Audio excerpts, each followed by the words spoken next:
Hi, I'm Rayma. And I'm Andrea. And this is Mile High Murder. We are just slightly obsessed with true crime. We text each other when new missing persons cases are unfolding. We add each other to Facebook sleuth groups and definitely feel like we have solved the cases before anyone else. We aren't creepy, I promise. I'm sorry. That was dumb. It's fine, I'm just gonna laugh. I'm ready. Sorry. I'm so sorry.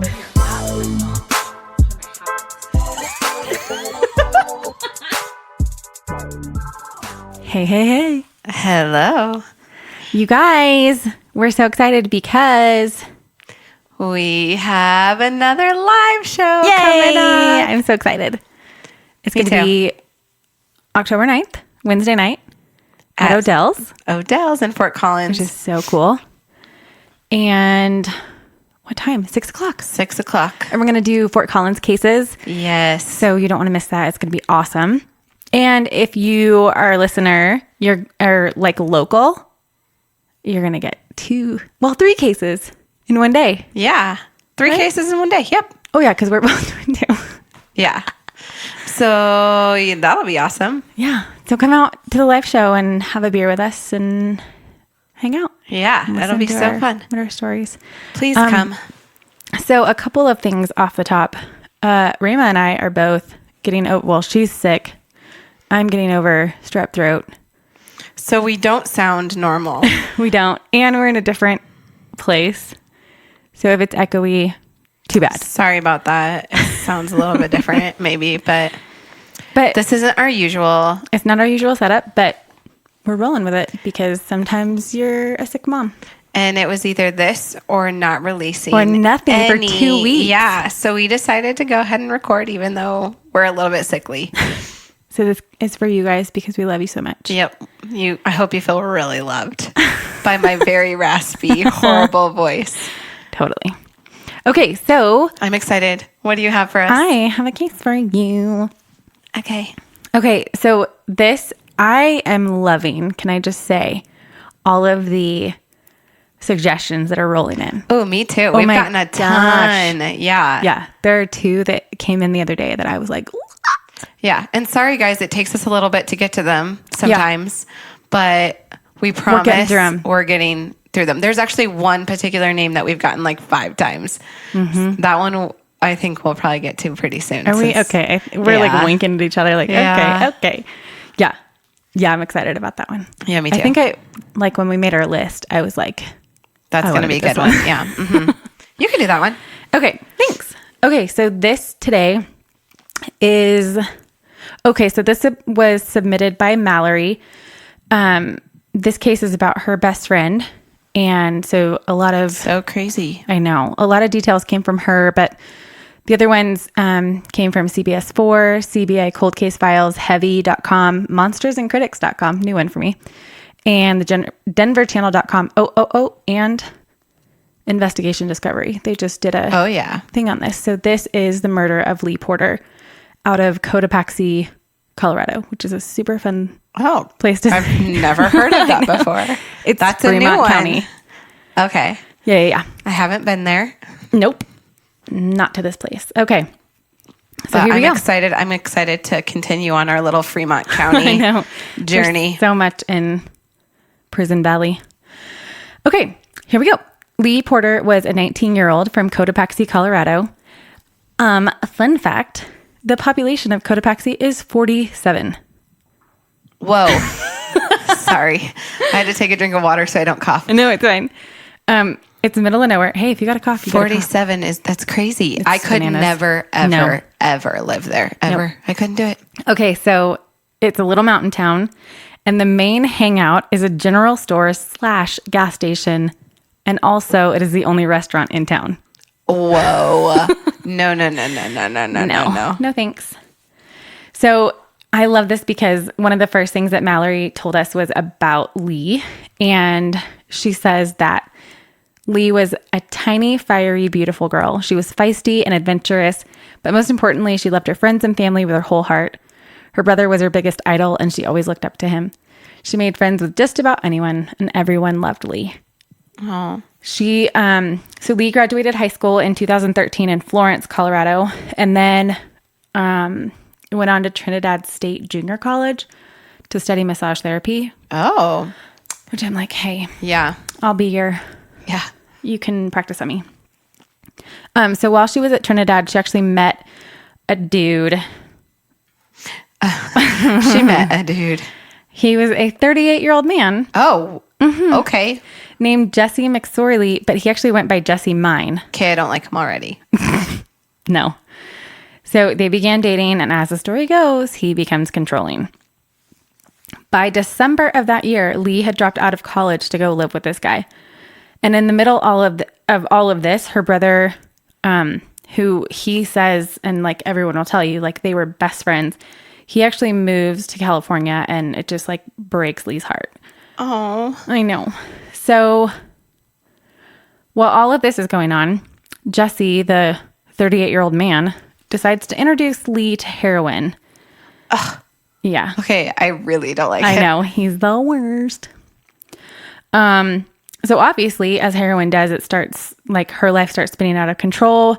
She actually started attending NA meetings of, like, in hopes of kicking the habit.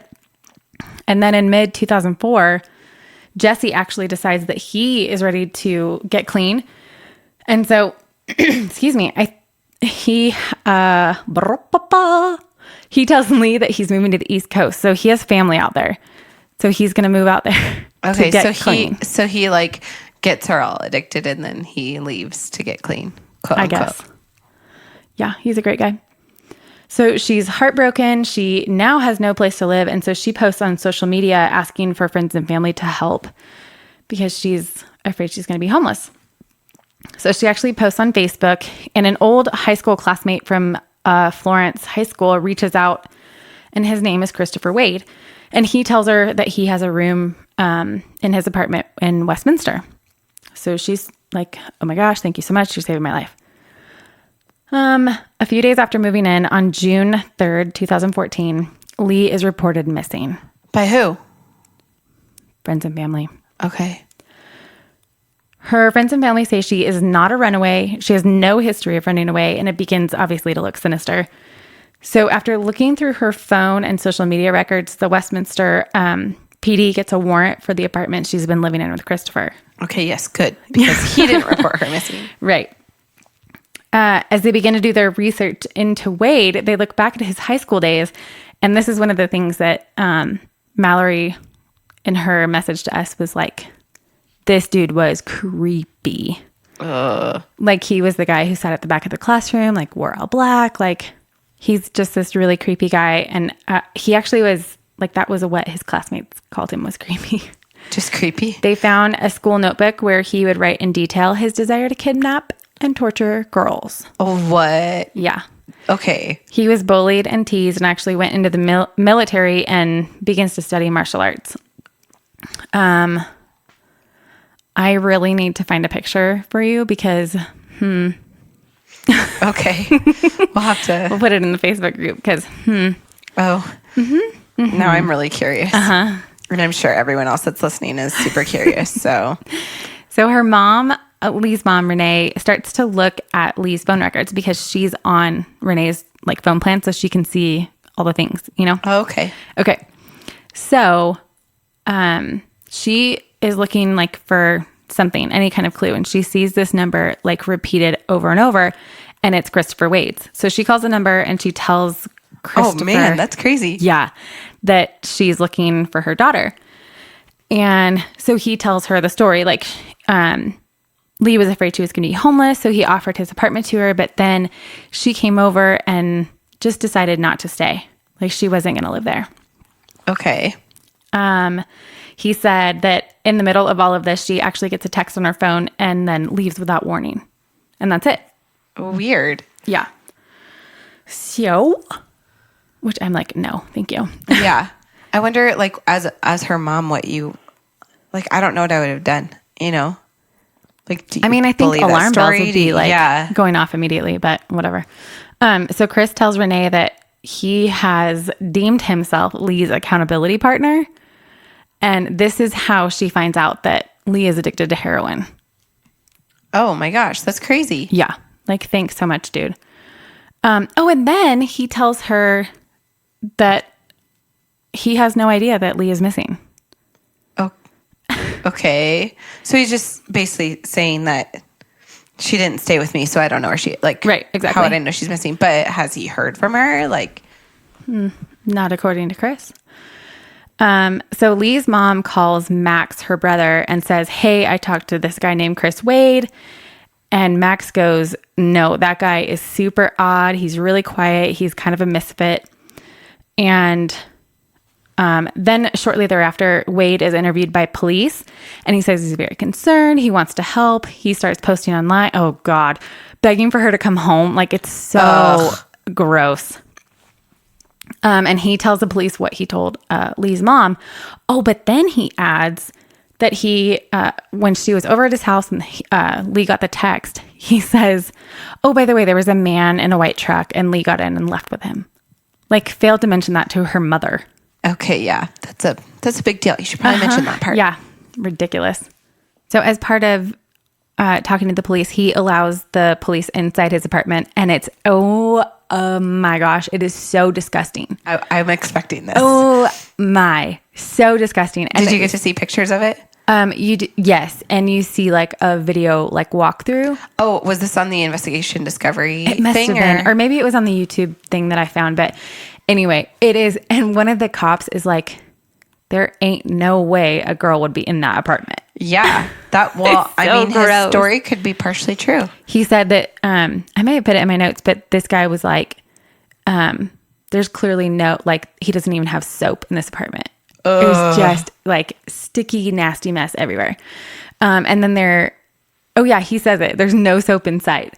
There's also a twin mattress on the floor with no sheets, which, let me just pause here and say, before I got married, my husband lived like a bachelor and like rarely put sheets on his bed.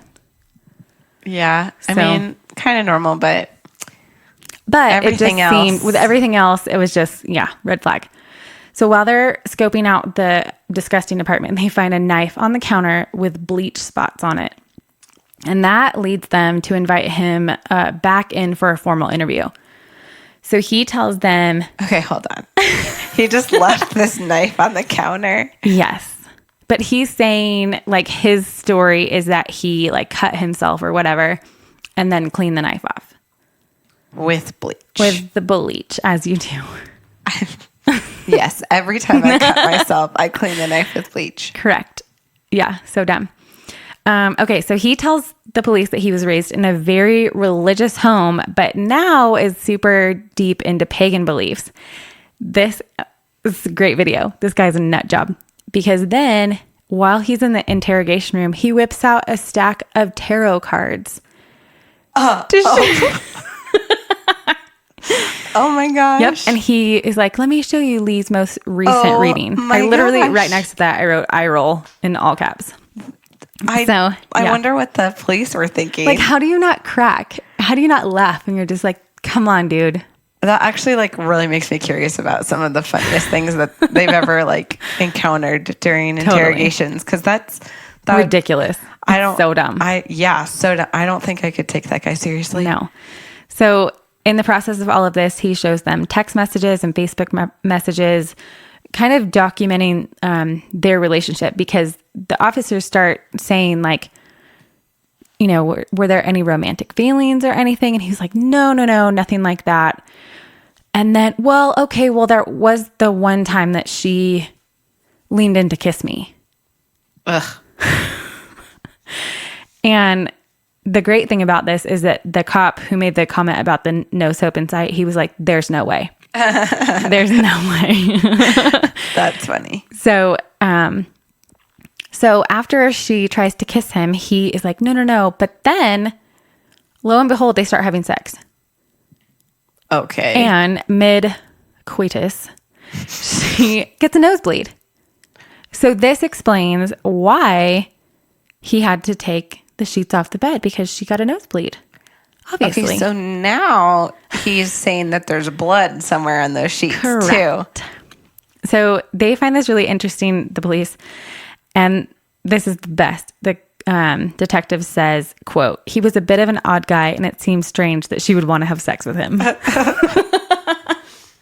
So I was like, wow, just calling it like you see it. Yeah, seriously. So he tells them I had to take the sheets off because she had a nosebleed, but they obviously don't believe that just based on how disgusting his apartment is anyway.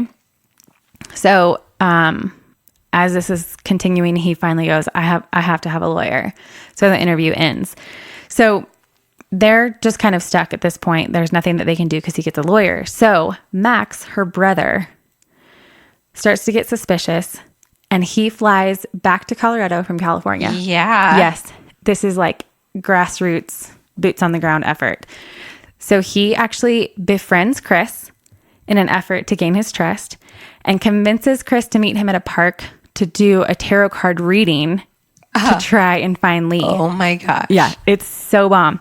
So Max, who deserves all the medals, he actually puts his phone on record and sets it on the table while Chris does the reading. Yeah, Max. Good job. And as they start doing the reading, Max starts pressing him. What happened to Leigh? I promise I won't be mad at you. Just tell me what happened to my sister. So he says, this is Chris. I was telling the truth. She texted me. We went out to eat. We played video games. She tried to kiss me. And then we had sex. Which I'm like, this is every nerd's like fantasy. Yeah, like, seriously. This is the best day ever. Video games with some hot girl and then we had sex. Right. Also, I just feel like you wouldn't tell her brother that, you know? No, that's true. I didn't think about that. So Max is like, there's no way that happened. She wouldn't have had sex with you, dude. So then Chris claims, well, she tried to ask me for money. And when Chris told her no, she grabs a knife and tries to stab Chris. He tells them that in self-defense, he choked Leigh. But then in the process of that, he realizes that the knife is in between them and he's actually stabbed her in the chest. What? Yeah. So he panics and he's like holding her and drops her to the floor, checks for a pulse. And it's like, he doesn't know what to do. So at this point he's telling Max this. Yeah. They're sitting at the park and he's telling them this. Because her ex-boyfriend, Jesse, he actually flew back from the East Coast and he's actually sitting in on this interview or this tarot card reading or whatever. Okay. Kind of like backup. Do you know how did Max set that up? Called. Okay. Yeah. Sorry, I didn't put that in my notes, but I just remembered that. So then at this point, Wade starts to get up and you can hear different things in the recording, which is in the investigation discovery. Oh. So he says, well, I'm going to turn myself in, I promise. And Max is like, nope, you're not going anywhere. And so you hear a scuffle and Max punches Wade in the face. Yeah, he does. It's so great. So then he forces Christopher Wade. I keep intermingling. It's okay. Christopher is made to call 911 and says, I want to confess to the murder of Leigh Porter. So he made him do that? Yes. Good job. I know. Good job, Max. I'm proud of you. So they take him in, and as he starts to tell law enforcement his story, he says, well, Leigh attacked me. She's 90 pounds soaking wet. So I'm so sure. Calm down. Also, wouldn't that be your first story if it was self-defense? Wouldn't your number one first story be? He just wants everyone to think that this hot girl. Yeah. No. Anyway, so he tells them that he placed Leigh's body in a dumpster at his apartment complex, and they actually begin a 40-day search of the Commerce City landfill. So they find a pillowcase, and inside are her keys, her purse, her ID, but they never locate Leigh. Oh, man. I know. They still have never found her? No. That's super sad. So he actually tells, this is such garbage, he tells the police that he didn't want to disrespect her, so he redressed her before he dumped her. But her mom is like, he's such a, she calls him every name in the book. It's great. He's a liar because all of her clothes were found at the landfill. Your face is so funny. I don't believe she slept with him, so. Heck no. So obviously it was an assault. Yeah. Yeah, he's the worst. So they do a further search of his apartment. This came from Mallory and actually a couple of different articles. But so they do a further search of his apartment and they find a bag filled with women's underwear. And this is where he's the worst. more than 20,000 photos and videos of child pornography on his computer. Oh, man. Yeah, he's the worst. Lock him away. So, I have obviously never been to Prison Valley, but Lee's mom, Renee, says that she really believes that Leigh is there somewhere and that they likely won't find her because it's just vast wilderness. Like, there's just endless possibilities of where she could be. So in early 2014, they have a confession, but they don't have a body. And so it's really hard to get a first-degree murder conviction. So they still charge him. And in June of 2014, he is charged with first-degree murder, sexual assault, and tampering with evidence. And then, this is so annoying, in 2015, November, he takes the plea deal and was convicted of second-degree murder and is serving 48 years for the murder of Leigh Porter. Oh, man. That is annoying. And so this is a weird little tidbit that her friend Mallory sent me. But it says they were given a small clue about where Leigh could be. And it came from a former inmate who actually talked to Christopher Wade.